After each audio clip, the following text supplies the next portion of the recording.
नमस्कार भावांनो, स्वागत आहे तुमचं आपल्या नवीन मिनी ब्लॉग मध्ये. तर आता आपण चाललोय चांदवडला आपल्या लाडक्या बाप्पाच्या दर्शनाला, म्हणजे इच्छापूर्ती गणपतीला. आपली म्हणजे आता इकडून कैदी बाबूला पण आलंय, सगळी गँग आज. ओम भाऊ आहे इकडे, सचिन भाऊ इकडं, तुम मेरे प्यार करते की नाही, आपला रोहित भाऊ आहे, सचिन भाऊ. काय म्हणणं का आपण एवढे होणं म्हणून चाललोय, कसं वाटतं जायला आज? त्याला भूक लागली ती पोंगे जायला आता काय देवासाठी जावंच लागणार. हा भाई, भूक लागली, पण भाऊचं दणका माहिती कशावरती पोंग्या.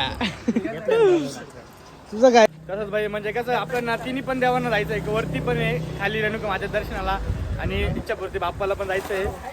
म्हणजे तिन्ही देवाचे ठिकाण तुम्हाला 3 पार्ट मध्ये दाखवेल मी. पण कसं आपल्याला छोटा ब्लॉग बनवायचं, मिनी ब्लॉग, तो खूप मोठा ब्लॉग होऊन झाला नाही का, त्याच्यामुळे ना एकदम कमी पार्ट मध्ये आपण व्हिडिओ घेऊ. आणि आता आपण इथून डायरेक्ट आता इच्छापूर्ती बाप्पाच्या मंदिरात जाऊ. आता भाऊन आपण आलो इथं आता गणपतीला.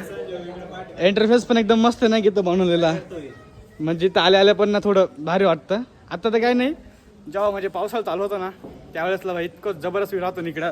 हे पाठीमाग नाही का डोंगर पण इकडे बघा, इकडे हे म्हणजे पूर्ण हिरवं कारण जातं नाही का टायमाला. काही दिवसांनी बाप्पाचं पण आगमन होईल नाही का. चला मग आता जाऊ मध्ये दर्शन करू, दर्शन घेऊन टाका भाऊ तुम्ही पण. तर मस्त वाटतं, एकच वाटतंय पब्लिक एक नंबर वाटतं. अरे वाटतं भाई इथं ना आपलं कोणतं पण बाप्पाशी मंदिर आलं ना भाई, एनर्जी इतकी जबरदस्त येते ना, पण एकदम भारी म्हणजे माइंड पुरा फ्रेश होतं नाही, एकदम भारी वाटतं डायरेक्ट मंदिरात. तर भावांनो दर्शन तर एकदम व्यवस्थित झालं आपलं. आता थोडं इथं नाही का शांतीला बसलो आम्ही, थोडं शांती घेतो आता इथं.